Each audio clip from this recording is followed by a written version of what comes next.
Good morning વિદ્યાર્થી મિત્રો, Gangotri school Gondal online એજ્યુકેશનમાં આપનું સ્વાગત છે. હું ગોસાઈ કેતન. સામાજિક વિજ્ઞાનની અંદર આપણો ત્રીજો પાઠ છે નૂતન વિશ્વ તરફ પ્રયાણ. એની અંદર આપણો આ જે ત્રીજો વિડીયો છે એમાં આપણે આગળ વધીએ. નૂતન વિશ્વ તરફ પ્રયાણની અંદર શરૂઆત કરશું આપણે આ પોઈન્ટથી. પહેલાં અને બીજા વિડીયાની અંદર આપણે જોયું હતું આગળ, ત્યાર પછી ત્રીજા વિડીયાની અંદર આપણે જોવાનું છે દ્વિતીય વિશ્વયુદ્ધની રૂપરેખા. કઈ રીતે બીજું વિશ્વયુદ્ધ છે એ થયું. તો આપણે જોયું કે બીજા વિશ્વયુદ્ધ પાછળ ઘણા પરિબળો જે છે એ કામ કરતા હતા. જેમાં સૌથી મહત્ત્વનું પરિબળ હતું જર્મની અને જે ઇટાલી છે એની અંદર જે સરમુખત્યારશાહી જે આવ્યા. ઇટાલીમાં જેને કહેવાય મુસોલિન આવ્યો, જર્મનીમાં જેને કહેવામાં આવે હિટલર આવ્યો. બેય સામ્રાજ્યવાદી નીતિમાં માનતા હતા, બેય જેને કહેવાય વિસ્તારવાદી નીતિની અંદર માનતા હતા. અને આ સામ્રાજ્યવાદી અને વિસ્તારવાદી નીતિને કારણે જેને કહેવાય આ બીજું વિશ્વયુદ્ધ છે એ ખરા અર્થમાં થયું. 1 સપ્ટેમ્બર 1939ના દિવસે જે જર્મની છે એ જર્મનીએ આક્રમણ કરી દીધું પોલેન્ડ ઉપર. પોલેન્ડ એકદમ શાંત દેશ. 1 સપ્ટેમ્બર 1939માં જર્મનીએ પોલેન્ડ ઉપર આક્રમણ, કારણ કે પોલેન્ડ પછી ફ્રાન્સમાં જઈ શકાય. જર્મની અને ફ્રાન્સ વચ્ચેનો જો દેશ હોય તો પોલેન્ડ, અને જર્મની અને જે ફ્રાન્સ છે એ બે વચ્ચે એવા કરાર થયા હતા કે ભાઈ આપણે એકબીજા ઉપર આક્રમણ નહીં કરવું, છતાં પણ એ બે એકબીજાથી ઘણા દુશ્મન હતા. એટલે એ બે એવું નક્કી કર્યું હતું કે ભાઈ આપણે પોલેન્ડ છે ને એની અખંડિતતાને નહીં તોડીએ કોઈ. છતાં પણ જર્મનીના હિટલરે પોલેન્ડ ઉપર 1 સપ્ટેમ્બર 1939ના દિવસે આક્રમણ કર્યું. પોલેન્ડ ઉપર જેવું આક્રમણ કર્યું એટલે ઇંગ્લેન્ડ અને ફ્રાન્સે એને સમજાવ્યા કે ભાઈ જે કાંઈ પ્રશ્ન હોય ને એ વાટાઘાટો દ્વારા સમજીને બેસીને એનું નિરાકરણ લઈ આવીએ. પણ જર્મનીમાં એનું નહીં. જર્મનીએ કીધું કે ભાઈ નહીં, યુદ્ધ તો ચાલુ જ રહેશે. એટલે ઇંગ્લેન્ડ અને ફ્રાન્સે શું કર્યું તો કે પોલેન્ડના બચાવની અંદર ઇંગ્લેન્ડ અને ફ્રાન્સ બે જોડાઈ ગયા પોલેન્ડને બચાવવા માટે. હવે પોલેન્ડને બચાવવા માટે ઇંગ્લેન્ડ અને ફ્રાન્સ જોડાઈ ગયા. આપણે જોયું હતું આગલા લેક્ચરમાં કે ભાઈ બીજા વિશ્વયુદ્ધ તરફ દોરી જતા પરિબળોમાં જૂથ સંગઠનો, જૂથ અને સંધિઓ થઈ હતી. તો એ સંધિઓની અનુસાર શું થયું તો કે બધા એકબીજા સાથે જેની સાથે સંધિઓ હતી એની સાથે જોડાઈ ગયા. જોત જોતામાં જેને કહેવાય વિશ્વના જે દેશો છે એ બે જૂથની અંદર વિભાજિત થઈ ગયા.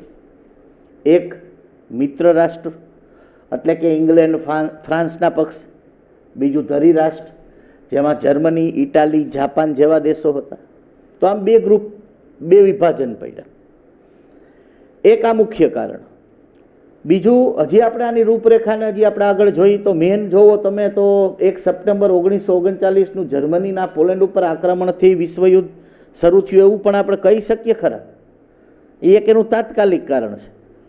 પણ સાચા અર્થમાં તમે જુઓ તો આગળની જે બધી પરિસ્થિતિઓ છે એ જે ઊભી થઈ હતી, જે ઉગ્ર સામ્રાજ્યવાદ છે, પછી જેને કહેવાય ઉગ્ર રાષ્ટ્રવાદ છે, પછી જર્મની જે છે એના હિટલરની અતિ મહત્ત્વાકાંક્ષા, પછી જેને કહેવામાં આવે મુસોલિનની અતિ મહત્ત્વાકાંક્ષાઓ. તો આ બધાની અતિ મહત્ત્વાકાંક્ષાઓ અને પેલા વિશ્વયુદ્ધ પછી જે વર્સલયની સંધિ થઈ અને એમાં જે અન્યાય થયો હતો એનો વેર લેવાની જે ઇટાલી, જાપાન જેવા દેશોને જે અન્યાય થયો હતો, ઇંગ્લેન્ડ અને ફ્રાન્સે એને અન્યાય કર્યો હતો, તો એના વેરની આવી અસંખ્ય કારણો જે હતા, અસંખ્ય બાબતો હતી ત્યારે આ ઘટના થઈ હતી. અને આ અસંખ્ય કારણોથી વિશ્વ છે એ આ બે સત્તા, આ બે મુખ્ય જેને કહેવાય ગ્રુપમાં, જૂથોમાં વેચાણી. અને આ બે જૂથમાં વેચાવાને કારણે ફરીથી વિશ્વયુદ્ધની એક સમસ્યા છે એ ઊભી થઈ. હવે વિશ્વયુદ્ધની જોતામાં બધા દેશો જોડાઈ ગયા. પાછું અહીંયા ફરીથી એકવાર મારે કહેવું, એકવાર નોંધવું પડશે કે અમેરિકા બીજા વિશ્વયુદ્ધમાં પણ જોડાણું નહોતું, જેમ પહેલામાં નહોતું જોડાયું. પણ જાપાને શું કર્યું તો કે અમેરિકા ઉપર હવાઈ ટાપુ ઉપર એનું જે નૌકા કાફલો હતો પર્લ હાર્બર્સ, એના ઉપર આક્રમણ કર્યું. પર્લ હાર્બર્સ ઉપર આક્રમણ કર્યું એટલે ના છૂટકે અમેરિકાને તો વિશ્વયુદ્ધમાં જોડાણું નહોતું, છતાંય નુકસાની. એટલે અમેરિકાએ વિચાર્યું કે ભાઈ આપણે કાંઈ વાંધો નહીં, હવે જાપાને આપણે ઉપર આક્રમણ કર્યું છે તો આપણે જોડાઈ જાય એટલે અમેરિકા છે ને એ બીજા વિશ્વયુદ્ધમાં ઇંગ્લેન્ડ એટલે કે આ મિત્ર રાષ્ટ્રના પક્ષમાં જોડાઈ ગયું 1942માં. વિશ્વયુદ્ધ ચાલુ થયું હતું 1939માં. 42ની અંદર અમેરિકા મિત્ર રાષ્ટ્રના પક્ષમાં જોડાણું. મિત્ર રાષ્ટ્ર પક્ષમાં અમેરિકા જોડાણું એટલે અમેરિકાની શક્તિમાં થયો મિત્ર રાષ્ટ્ર પક્ષના જૂથની શક્તિમાં અસંખ્ય વધારો થયો શક્તિની અંદર, કારણ કે અમેરિકા જેવી મહાસત્તા એની હારે જોડાઈ. હવે અમેરિકાએ શું કર્યું તો કે ભાઈ જે જાપાન છે એને સબક શીખવાડવા માટે એને મુખ્ય કાર્ય શું કર્યું, કારણ કે 1945માં અમેરિકા એક જ એવો દેશ હતો કે જેની પાસે વિશ્વની અંદર ન્યુક્લિયર પાવર એટલે કે જે પરમાણુ શક્તિ હતી તે ધરાવતો દેશ હતો. બાકી બીજા કોઈ પાસે પરમાણુ શક્તિ નહોતી.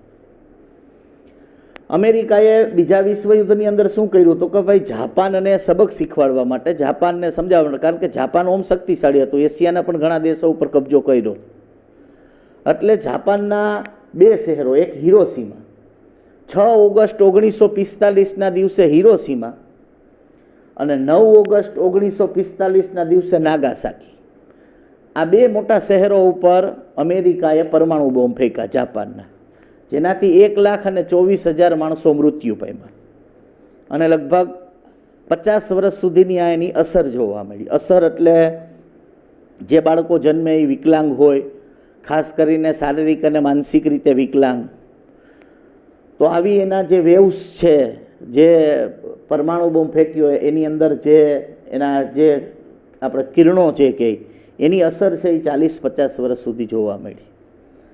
હવે જાપાનને એમ થઈ ગયું કે ભાઈ આ શક્તિ સામે બચી શકાશે નહીં, એટલે જાપાને શું કર્યું, શરણાગતિ લઈ લીધી અને 11 ઓગસ્ટ 1949ના દિવસે બીજું વિશ્વયુદ્ધ છે એ પૂરું થયું. બીજા વિશ્વયુદ્ધનો અહીંયા અંત આવ્યો. જે રીતે પહેલું વિશ્વયુદ્ધ પૂરું થયું તો એ જ રીતે બીજું વિશ્વયુદ્ધ પણ આ જ રીતે એનો અંત આવે છે. હવે બીજું વિશ્વયુદ્ધ પૂરું થયું એટલે ચોખ્ખી વાત છે કે જે વિશ્વયુદ્ધ થાય તો એના પરિણામો ભોગવવા માટે પણ વિશ્વને તૈયાર રહેવું પડે, અને જે દેશો એમાં જોડાણા હોય એને તો સૌથી વધુ હું માનું છું ત્યાં સુધી પરિણામો ભોગવવા પડે. તો બીજા વિશ્વયુદ્ધના પરિણામોની અંદર આપણે પેલું સૌથી મહત્વનું પરિબળ અને પરિણામ જોઈ તો આર્થિક પરિણામો. આર્થિક પરિણામમાં આપણે જોઈ તો આર્થિક ખર્ચો તો થવાનો છે, યુદ્ધ કરે ત્યાં ખર્ચો તો હોય જ, ચોખ્ખી વાત છે. તમે મિસાઇલ ફોડો, બંદૂક ફોડો, ગન ફાયરિંગ ગમે કરો, એનાથી સામેવાળાને નુકસાન થાય કે ન થાય, પણ આર્થિક નુકસાન તો ફાઇનલ છે, કારણ કે એ જ્યાં પડશે ત્યાં વિસ્ફોટ કરશે અને તમે અહીંથી ફેંકો છે તો એ એનો જે ખર્ચ થયો છે એ તમને લાગશે. અમેરિકા એકલાએ આ યુદ્ધની અંદર 350 અબજ જેને કહેવાય ડોલરનો ખર્ચો કર્યો, અમેરિકા એકલાએ. અન્ય બધા જે દેશો હતા એ બધાએ સાથે મળીને 1 અબજ ડોલરનો ખર્ચો કર્યો, એટલે કે 1000 અબજ ડોલરનો ઉડો મોટો ખર્ચો થયો આર્થિક રીતે. તમે વિચારી શકો કે દેશને ઇકોનોમિક્સ લેવલે કેટલી સમસ્યા ઊભી થઈ હોય, દેશને જેને કહેવાય આર્થિક રીતે કેટલી સમસ્યાઓ ઊભી થઈ હોય, આના ઉપરથી આપણે કહી શકીએ ખરેખર. એ જ રીતે ઇંગ્લેન્ડ જોવો તો ઇંગ્લેન્ડને લગભગ આ યુદ્ધની અંદર 2000 કરોડની મિલકત એને ગુમાવવી પડી. તો આ રીતે એક નહીં, બધા દેશોને આ રીતે આર્થિક રીતે આપણે જોવામાં આવે તો ક્યાંક ને ક્યાંક જબરજસ્ત જેને કહેવામાં આવે નુકસાનો વેઠવા પડ્યા. આ તો કાંઈ નથી. જર્મની, ઇટાલી, જાપાનને તો ખૂબ વેઠવું પડ્યું. એમાંય જર્મની તો આ બીજી વખત વિશ્વયુદ્ધની અંદર હાર્યું, એને તો અસંખ્ય નુકસાન થાય. હાવ જેને કહેવાય હાવ પડી જ ભાંગ્યું કે આમ ઊભું જ ન થઈ શકે એવી રીતે ઇકોનોમિક્સ હાવ ઠપ થઈ ગઈ. બીજું સૌથી મહત્વનું પરિબળ શું થયું તો કે પહેલું વિશ્વયુદ્ધ થયું હતું, પછી પહેલા વિશ્વયુદ્ધ પછી વિશ્વમાં શાંતિ જળવાય એટલા માટે શું કર્યું તો કે રાષ્ટ્રસંઘની સ્થાપના કરી. રાષ્ટ્રસંઘની સ્થાપના કરી. રાષ્ટ્રસંઘે સૌથી પહેલો મુદ્દો એમ ઉપાડ્યો હતો કે ભાઈ નિશસ્ત્રીકરણ કરો, કોઈએ શસ્ત્રનું ઉત્પાદન કરવું નહીં, કે લશ્કરી બાબતમાં કોઈ આગળ વધવું નહીં. પણ બધી મહાસત્તાઓ, બધા દેશોને એકબીજાથી બીક હતી. ઇંગ્લેન્ડ ફ્રાન્સને પાછી જર્મનીની બીક હતી, જર્મનીને ઇંગ્લેન્ડ ફ્રાન્સની બીક હતી. તો આવા એકબીજાને શંકા કુશંકાથી મોટા ભાગના દેશોએ શું કર્યું તો કે નિશસ્ત્રીકરણ નહીં, એની બદલે શસ્ત્રીકરણ કર્યું. હથિયારોનો વિનાશ નહીં, એની બદલે એનું સર્જન કર્યું. વધુમાં વધુ ઘાતક હથિયારો બનાવ્યા. જેમ ન ઓલી હરીફાઈ લાગી હોય કે ભાઈ તમે આ આટલા અંતરની મિસાઇલ બનાવો તો અમે એનાથી આગળની મિસાઇલ બનાવી, એવી હરીફાઈઓ લાગી. એટલે જે મોટા ભાગના યુરોપિયન દેશો છે એને ચીજ વસ્તુની ઉત્પાદન પ્રોડક્શન ઉપર ધ્યાન બંધ કરી દીધું.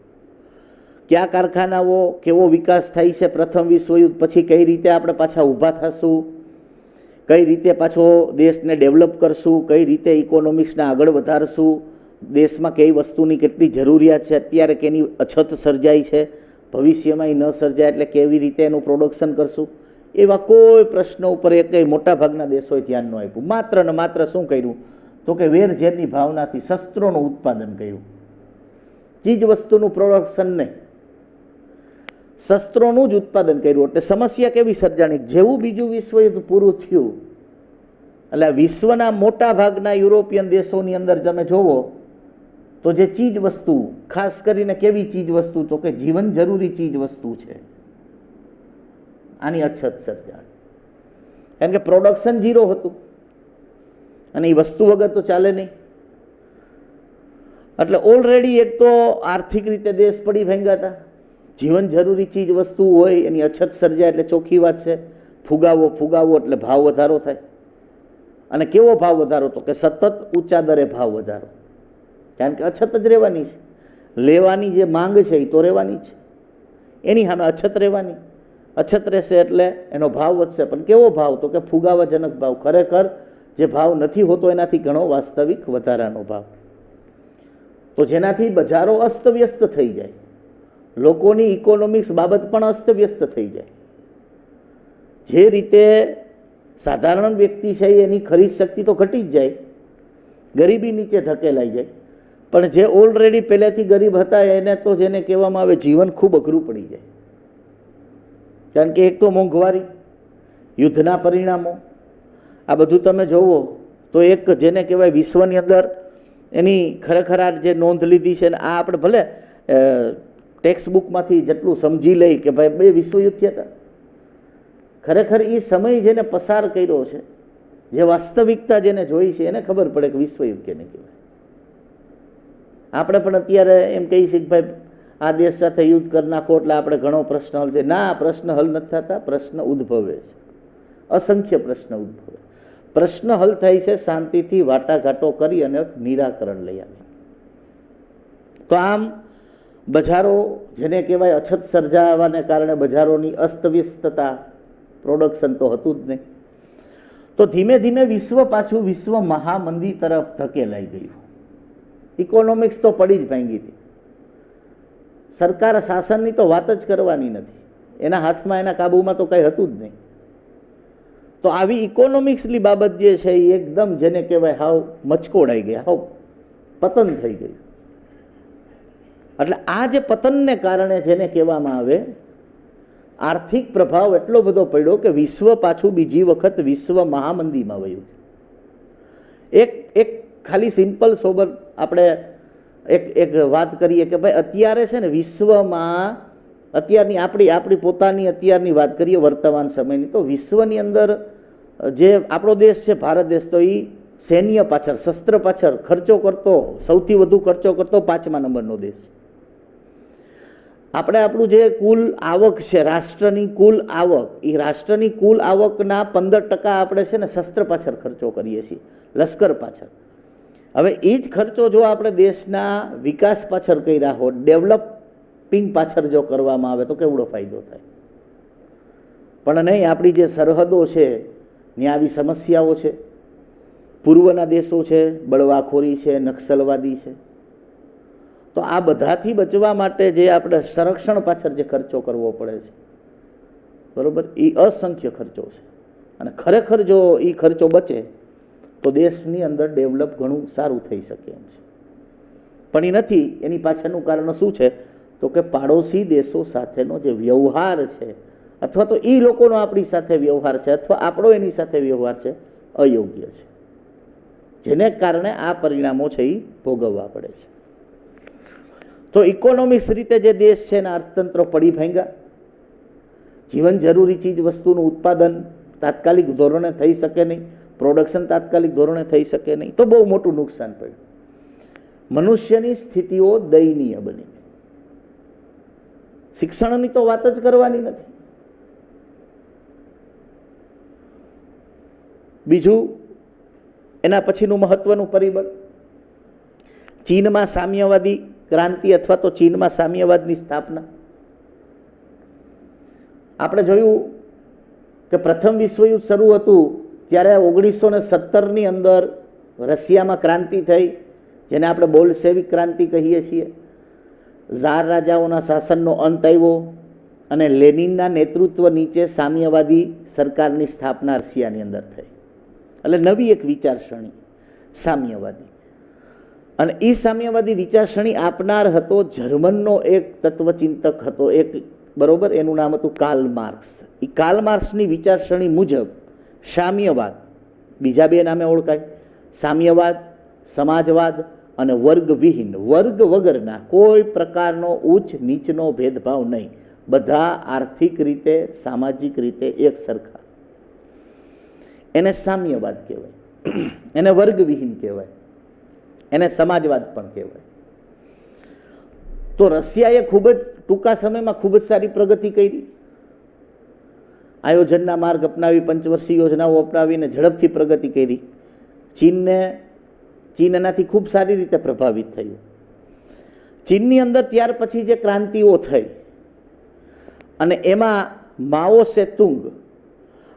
સેતુંગ નામના જે નેતા છે એના વર્ચસ્વ નીચે ચીનની અંદર 1949માં ક્રાંતિ થઈ અને આ ક્રાંતિ સામ્યવાદી ક્રાંતિ તરીકે ઓળખાય છે. અને ચીનમાં પણ રશિયાના માર્ગે સામ્યવાદની રચના થઈ. એટલે હવે રશિયા પછી વિશ્વનો બીજો દેશ એવો બન્યો ચીન કે જેમાં સામ્યવાદ સરકારની સ્થાપના થઈ. એટલે હવે રશિયા અને ચીન બે મોટા દેશો સામ્યવાદી દેશો થયા. તો આ થઈ ગયું ચીનમાં સામ્યવાદની સ્થાપના. ત્રીજું મહત્વનું પરિણામ આવ્યું ઠંડા યુદ્ધોની પરિસ્થિતિ સર્જાણી. ઠંડા યુદ્ધો એટલે શું? બીજું વિશ્વયુદ્ધ થયું એટલે વિશ્વ આખા બે વિચારસરણીમાં વિભાજિત થઈ ગયું. એક બાજુ અમેરિકા હતું જે લોકશાહી સંગઠનનું નેતા હતું, બીજી બાજુ રશિયા હતું એ સામ્યવાદી સંગઠનનું નેતા હતું. બીજા વિશ્વયુદ્ધ પછી મોટાભાગના રાષ્ટ્રો છે એ સ્વતંત્ર બન્યા, કારણ કે સંયુક્ત રાષ્ટ્ર સંઘે દખલ અંદાજી કરી અને મોટા ભાગના દેશોને સ્વતંત્ર બનાવવાનું કામ છે એ શરૂ કર્યું. અમેરિકા એવું ઈચ્છતું હતું કે વિશ્વના વધુમાં વધુ દેશોમાં લોકશાહી સ્થપાય અને અમારા પક્ષમાં જોડાય. રશિયા એવું ઈચ્છતું હતું કે વધુમાં વધુ દેશોમાં સામ્યવાદી સરકાર સ્થપાય અને અમારામાં જોડાય. તો આ બંને દેશો વચ્ચે જે સત્તા બીજા દેશમાં સ્થાપવા માટેની જે હરીફાઈઓ, સ્પર્ધાઓ અને એને કારણે બંને વચ્ચેના જે સંઘર્ષો થયા, ઘર્ષણો જે થયા, અને એ ઘર્ષણને કારણે ઘણી વખત આ બે મહાસત્તાઓ એકબીજાની આમને સામને આવી ગઈ, છતાં ક્યાંય શસ્ત્રનો ઉપયોગ નથી થયો. એટલા માટે એને ઠંડા યુદ્ધો કહેવામાં આવે છે. 1945માં અમેરિકા એક જ એવો દેશ હતો વિશ્વમાં જેની પાસે પરમાણુ શક્તિ હતી. 4 જ વર્ષમાં રશિયાએ સાબિત કરી દીધું કે ભાઈ એની પાસે પણ પરમાણુ, એને પણ 1949માં પરમાણુ શસ્ત્ર બનાવી લીધા રશિયાએ. એટલે હવે વિશ્વમાં બે મહાસત્તાઓ એવી થઈ, એક અમેરિકા અને એક રશિયા, જે પરમાણુ શક્તિ ધરાવતા હતા. એટલે બે એકબીજાના ટક્કર.